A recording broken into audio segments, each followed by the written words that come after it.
আসসালামু আলাইকুম রহমতুল্লাহ। দর্শক, আশা করি সবাই ভালো আছেন। আর একটা নতুন ভিডিও নিয়ে আবারও চলে আসলাম আপনাদের মাঝে। আজকের ভিডিওতে আমরা কথা বলবো ট্রাস্ট ব্যাংকের ট্রাস্ট মানি অ্যাপসে বেশ কিছু আপডেট এসেছে, সে সম্পর্কে বিস্তারিত আলোচনা করব। তাই ভিডিওটি সম্পূর্ণ আমাদের সাথে দেখুন, এতে আপনি উপকৃত হবেন। একটি দুঃখের বিষয় হচ্ছে দর্শক, আপনারা আমাদের ভিডিওগুলো দেখছেন কিন্তু আমাদের চ্যানেলটি সাবস্ক্রাইব করছেন না। আশা করি আপনারা আমাদের চ্যানেলটি সাবস্ক্রাইব করবেন। আর যদি আপনি ফেসবুক পেজ থেকে দেখে থাকেন, আমাদের পেজটি ফলো করে দিবেন, ভিডিওটি শেয়ার করে দিবেন, এতে অন্যরা উপকৃত হবে। প্রথমে আপনি গুগল প্লে স্টোর অথবা অ্যাপল স্টোর থেকে ট্রাস্ট মানি যে অ্যাপসটি আছে সেটা আপডেট করে নিতে হবে। তো আপডেট করা আমাদের কমপ্লিট। এবার আমরা ওপেনে ক্লিক করব এবং কি কি নতুনত্ব এসেছে সেটা আমরা আপনাদেরকে জানাবো। কোথায় কিভাবে কি ব্যবহার করতে হবে বিস্তারিত আলোচনা করব। প্রথমেই পারমিশনগুলো চাবে, তাই পারমিশনগুলো আপনি দিয়ে দিবেন আপনার ফোন থেকে। আমরা পারমিশন দিয়ে দিচ্ছি এবং আপনার কন্ট্যাক্টের পারমিশন দিতে হবে। এখানে দেখতে পাচ্ছেন পুরাই কিন্তু ইন্টারফেস পরিবর্তন করা হয়েছে। ট্রাস্ট মানি যে লোগোটাও সেটাও পরিবর্তন করা হয়েছে।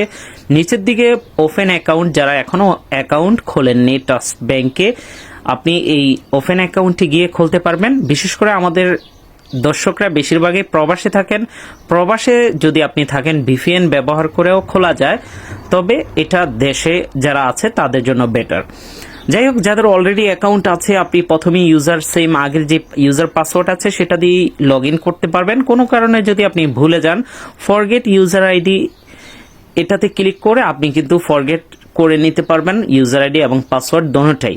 আপনি যদি অ্যাকাউন্ট দিয়ে এই পূর্বে রেজিস্ট্রেশন করে থাকেন, অ্যাকাউন্ট সিলেক্ট করে এই যে account number, mobile number, email address এবং আপনার সিকিউরিটি কোশ্চেনটাও যদি আপনি ভুলে যান, ফরগেট সিকিউরিটি কোশ্চেনে গিয়েও কিন্তু আপনি সেটা নতুন করে আপনি দেখে নিতে পারবেন।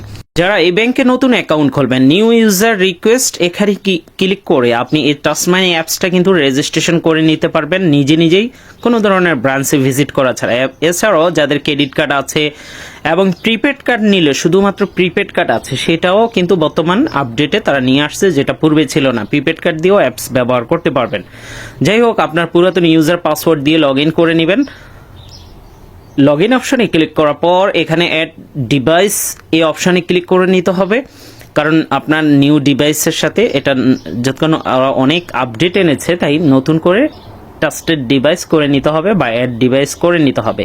আপনার পূর্বে অ্যাকাউন্ট দিয়ে যদি রেজিস্ট্রেশন করা থাকে তা অ্যাকাউন্টের উপরে ক্লিক করা থাকবে। এরপরে আপনার যে সিকিউরিটি কোশ্চেনটা আছে সেটাও শুরুতেই বলেছি, যদি ভুলে যান ফরগেট পাসওয়ার্ডে গিয়ে সেখান থেকে আপনি ফরগেট বা এখান থেকেও ফরগেট করার অপশন আছে, ফরগেট করে নিতে পারবেন।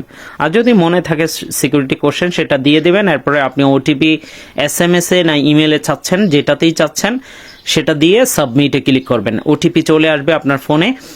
এবার ওটিপি দেওয়ার পর সাবমিটে আপনি ক্লিক করে দিবেন। আপনার প্রথম ধাপ শেষ। এবার আপনার ট্রাস্টেড ডিভাইস কিন্তু রেজিস্ট্রেশন হয়ে গেছে। এবার আবারও আপনি আপনার ইউজার পাসওয়ার্ড দিয়ে লগ ইন করে নেবেন। এখন আর বারবার আপনাকে ডিভাইস অ্যাড করতে হবে না, অলরেডি অ্যাড হয়ে গিয়েছে। দেখতে পাচ্ছেন আমরা হোম পেজে চলে আসছি। সম্পূর্ণই কিন্তু হোম পেজটা পরিবর্তন করে ফেলেছে, অনেক কিছু নতুনত্ব এনেছে, সেটা আপনারা দেখতে পারবেন ভিডিওতে। প্রথমেই দেখুন অ্যাকাউন্ট নামে অপশন আছে। অ্যাকাউন্টের উপরে এখানে আপনি যখনই থাকবে নিচে দেখুন আপনার অ্যাকাউন্টটা দেখাবে, যতগুলো অ্যাকাউন্ট থাকবে। এখানে নতুন যেটা অ্যাড করা হয়েছে, আপনার অ্যাকাউন্ট ডিটেলসগুলো আপনি অন্য কারো কাছ থেকে যদি আপনি টাকা আনতে চান, তখন এই শেয়ার বাটনে ক্লিক করে আপনি কপি করে সরাসরি দিতে পারেন, অথবা শেয়ারে ক্লিক করে আপনি তার ইমো, হোয়াটসঅ্যাপ, মেসেঞ্জারে আপনি আপনার অ্যাকাউন্ট ডিটেলস দিয়ে দিতে পারেন। এখানে আপনার নাম, ব্যাংকের নাম, ব্রাঞ্চের নাম দেওয়া আছে, যেটা আগে ছিল না। এটা খুবই ভালো করেছে। তবে এখানে দুঃখের বিষয় হচ্ছে প্রবাসীদের জন্য এখানে রাউটিং নাম্বারটা অনেক সময় প্রবাসীদের দরকার হয়। যারা প্রবাসী কাস্টমার ট্রাস্ট ব্যাংকের, তাদের জন্য এখানে আশা করি পরবর্তী আপডেটে রাউটিং নাম্বারটা অ্যাড করে দিবেন, এটা অনেক সময় প্রয়োজন হয়। তো এই ছিল অ্যাকাউন্টের বিষয়। এরপরে আছে দ্বিতীয় অপশনে আছে কার্ড। আমাদের বর্তমানে কোনো কার্ড নাই, তাই এখানে কার্ড দেখাচ্ছে না।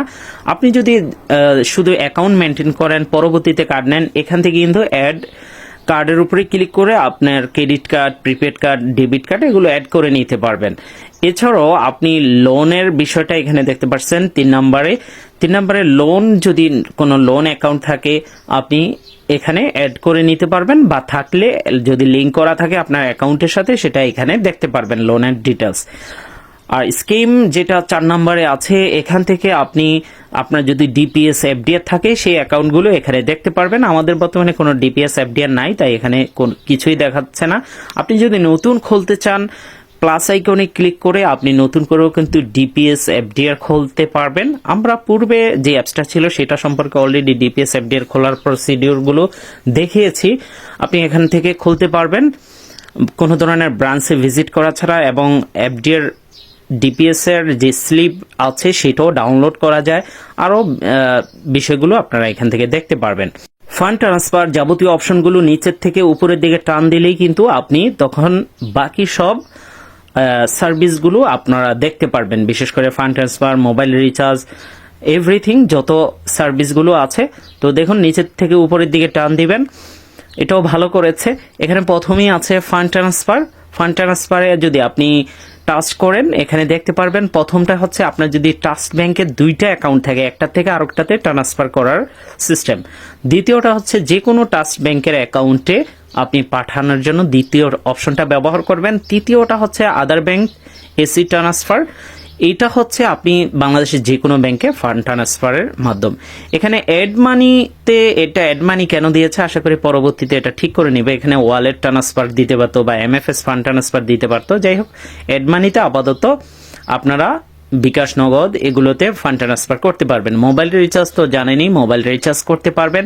এখানে জিপি, রবি, এয়ারটেল, বাংলালিংক, টেলিটক 500টা অপারেটরেই কিন্তু আপনি রিচার্জ করতে পারবেন, প্রিপেড পোস্টপেড উভয় নাম্বারে। এছাড়াও ক্রেডিট বিল পেমেন্ট করতে পারবেন। এটা যদি আপনার নিজের ক্রেডিট কার্ড হয় সেটাতেও দিতে পারবেন, ট্রাস্ট ব্যাংকের অন্য কারো ক্রেডিট কার্ডও দেওয়া যাবে। এছাড়াও আপনি বাংলাদেশের যে কোনো ব্যাংকের ক্রেডিট কার্ডের বিল কিন্তু এখান থেকে দিতে পারবেন ঘরে বসে অ্যাপসের মাধ্যমে। এছাড়াও অ্যাকাউন্ট সার্ভিস, এটাতে আপনি যদি টাচ করেন দেখতে পারবেন DPS open, FDR open, request receipt download, এছাড়াও আরও অনেক কিছু এখানে আপনারা পেয়ে যাবেন অ্যাকাউন্ট সার্ভিস সম্পর্কে। কার্ড সার্ভিসে গেলে আপনারা এখানে কার্ড অ্যাক্টিভেশন করতে পারবেন, ডিঅ্যাক্টিভেশন করতে পারবেন, এবং পিন চেঞ্জ করতে পারবেন ডেবিট কার্ডের, প্রিপেড কার্ডের, এই ধরনের কার্ডগুলোর কন্ট্রোল কার্ড সার্ভিসে গেলে পেয়ে যাবেন। বিল পেমেন্ট, এখানে যদি আপনি টাচ করেন বিল পেমেন্টে গেলে আপনি ইলেকট্রিসিটি বিল, গ্যাস বিল, এরপরে বিদ্যুৎ বিল, এই ধরনের বিলগুলো আপনারা সব ধরনের বিল, গভর্নমেন্ট বিল, ইন্স্যুরেন্স, ঠিক আছে, টিউশন ফি, এই ধরনের বিলগুলো এখান থেকে আপনারা কিন্তু দিতে পারবেন। এখানে বিদ্যুৎ বিলের জায়গায় পল্লী বিদ্যুৎ পোস্টপেডটা আছে, তবে এটা সব জেলায় দিতে পারবেন না আমার সম্মত, অবশ্যই তাদের থেকে আগে হেল্পলাইন থেকে জেনে নেবেন। যাই হোক, আপনার যদি ওই বিলগুলো দেওয়ার দরকার হয় এখান থেকে দিতে পারবেন। বেনিফিশিয়ারি ম্যানেজ, এটা খুবই গুরুত্বপূর্ণ। এটা আপনি যদি যে কোনো ফান্ড ট্রান্সফার করেন আগে এই বেনিফিশিয়ারি ম্যানেজ থেকে আপনাকে বেনিফিশিয়ারি অ্যাড করতে হবে, যেটা আগের সিস্টেমেও ছিল, এবং বেনিফিশিয়ারি ডিলেটও এখান থেকেই আপনি করতে পারবেন সব ধরনের বেনিফিশিয়ারি। এছাড়া ইএমআই বা বিভিন্ন তাদের প্রোডাক্টের অফারগুলো আপনারা এই অপশনে গেলে দেখতে পারবেন। এটা সবার কাজে লাগবে না, যাদের লাগবে তারা এখান থেকে দেখে নিতে পারবেন।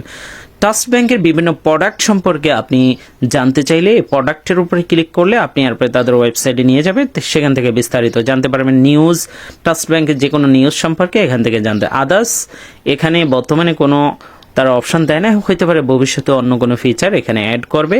হিস্টোরি, এখানে আপনি যদি, এটাও খুবই গুরুত্বপূর্ণ, এখানে হিস্টোরিতে যদি আপনি টাচ করেন আপনি লেনদেনের হিস্টোরিগুলো, বিল পেমেন্ট, কিউআর পেমেন্ট, যে ধরনের পেমেন্ট, সব ধরনের পেমেন্টের হিস্টোরি বা মিনি স্টেটমেন্ট যেটাই বলি দেখতে পারবেন। হেল্প অপশানে গেলে এখানে আপনাকে ওয়েবসাইটে নিয়ে যাবে, এখানে ট্রাস্ট ব্যাংকের বিভিন্ন এই অ্যাপস সম্পর্কে আপনি দেখতে পারবেন।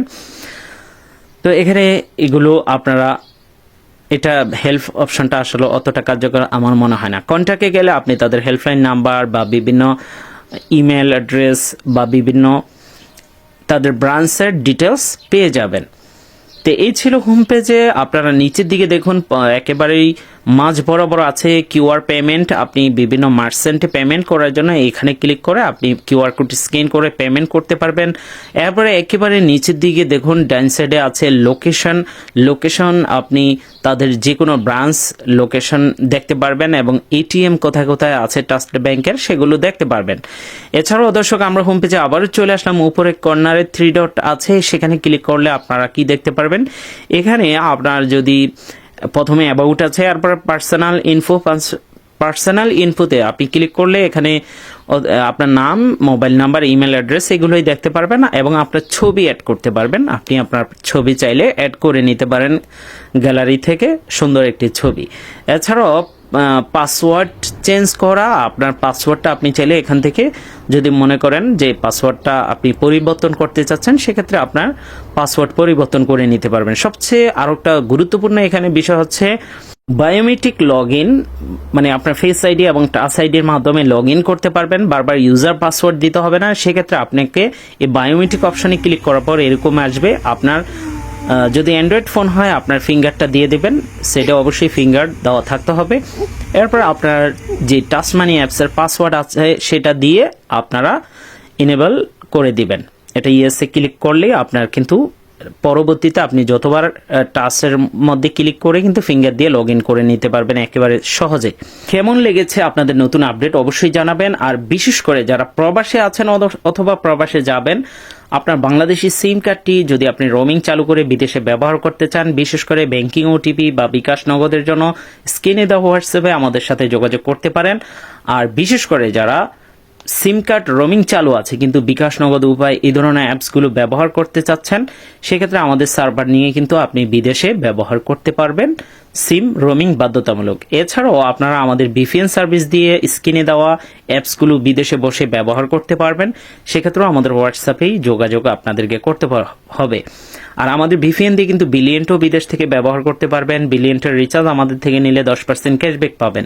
আর কোনো ধরনের ভিপিএন ছাড়া যদি কথা বলতে চান, সোনিডো গ্লোবাল রেজিস্ট্রেশন করুন, রিচার্জ আমাদের থেকে নিতে পারবেন।